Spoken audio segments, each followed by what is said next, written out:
Hello everyone! Welcome to my vlog. So, our video for today is gagawa tayo ng chili garlic oil sauce. So guys, may nabili akong chili sa Asian Store, 1 kilo. So, magluluto tayo ng chili garlic oil sauce. So, samahan nyo ako guys na magluto. Tara guys, let's go! Pero bago ang lahat guys, paki-like and subscribe my YouTube kung gusto niyo itong video na to para update kayo sa mga video ko. Thank you! So, meron akong bawang dito, mga 4 yata ng buo na bawang. So, yan, i-blender natin siya para mabilis. Mas maigi natin i-blender guys pag marami yung gagawin natin para mabilis yung paggawa natin at saka less hassle pa.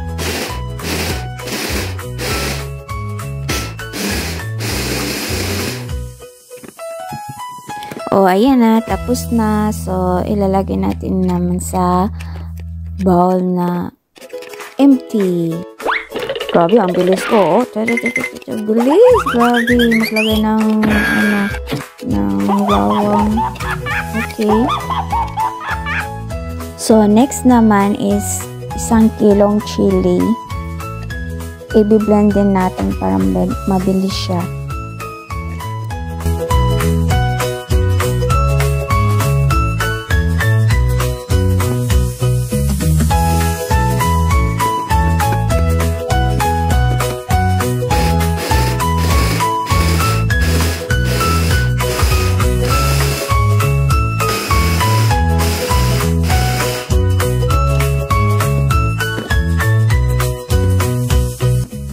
Tapos, ilalagay na naman natin to sa empty na bowl.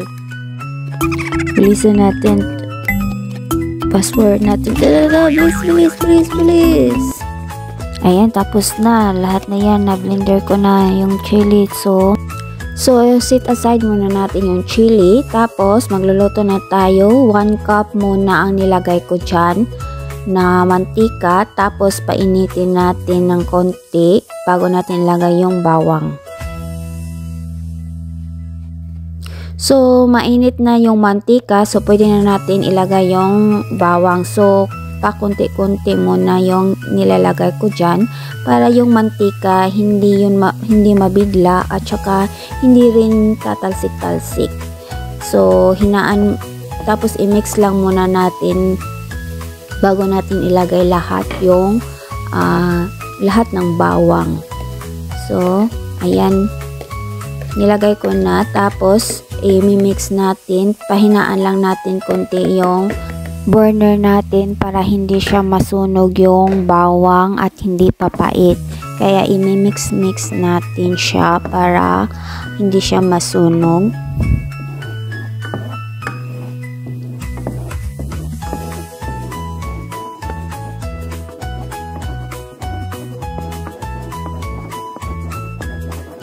I-mix natin siya hanggang sa medyo mag-golden brown yung bawang bago natin ilagay yung chili. So, ayan.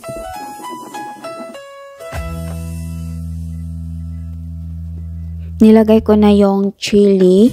I-mix ko lang konti. Then, ilalagay ko na yun lahat.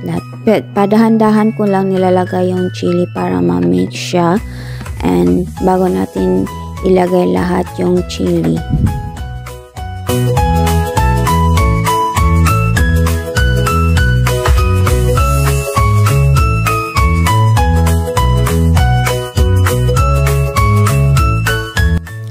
Nag-add ako ng 1 cup na mantika kasi para hindi siya masunog. So, yan, dahan-dahan ko muna nilagay yung chili pala.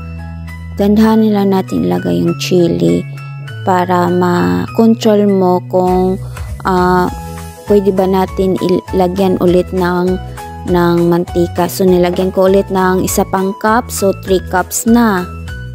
So, i-mix natin para ma-control mo kung hanggang saan yung mantika. Kung kulang pa ba, so dagdagan natin. Depende sa iyo. So, 4 na. Ilagay ko rin ng isa. So, 4 na. Kasi parang dry siya. So, kailangan natin mag-add ulit ng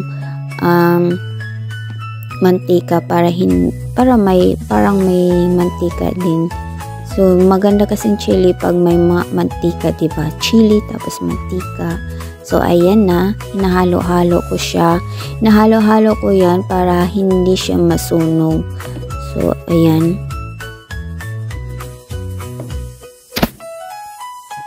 Maya't maya hahaluin nyo ha, kasi wag nyong hahayaan, baka kasi masunog yung sa ilalim. Kaya, maya't maya hahaluin nyo. Patuloy pa rin ako naghahalo niyan kasi ayoko na masunog nga ang chili natin at hindi papait. Yan ko na yon ng 1/2 cup na brown sugar. Tapos imimix natin siya.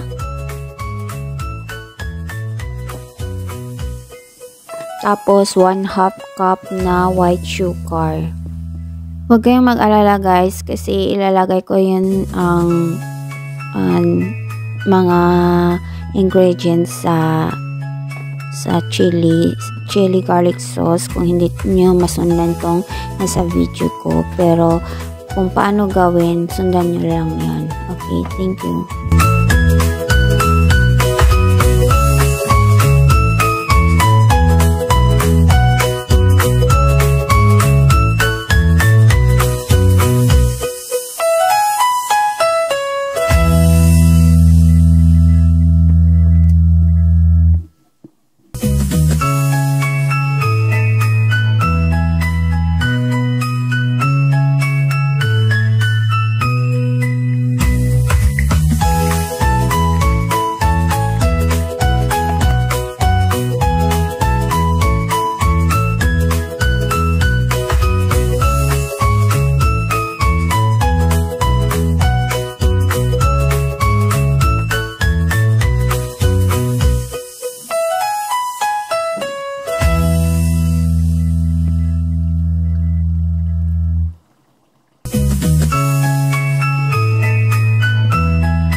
Guys, nag-add lang ako ng 1/3 cup brown sugar. Parang gusto ko lang kasi tinitikman ko kasi siya.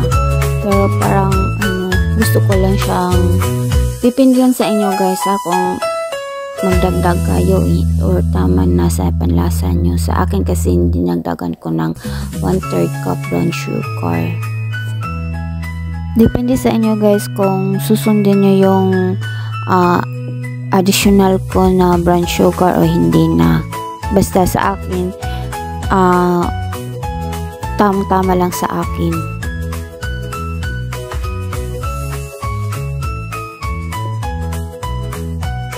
Nag-add na ako ng 1/4 cup vinegar. So, hindi muna natin siya i-mix. Hayaan muna natin siya ng 20 minutes na lutuin bago natin siya i-mix na katulad nito. Minimix ko na siya kasi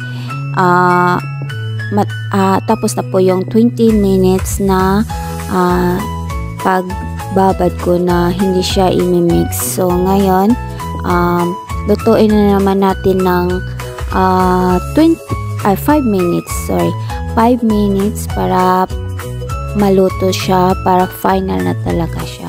So, ayan guys, i-mix ko lang para hindi siya masunog, para hindi siya papait yung chili natin. So, ayan guys.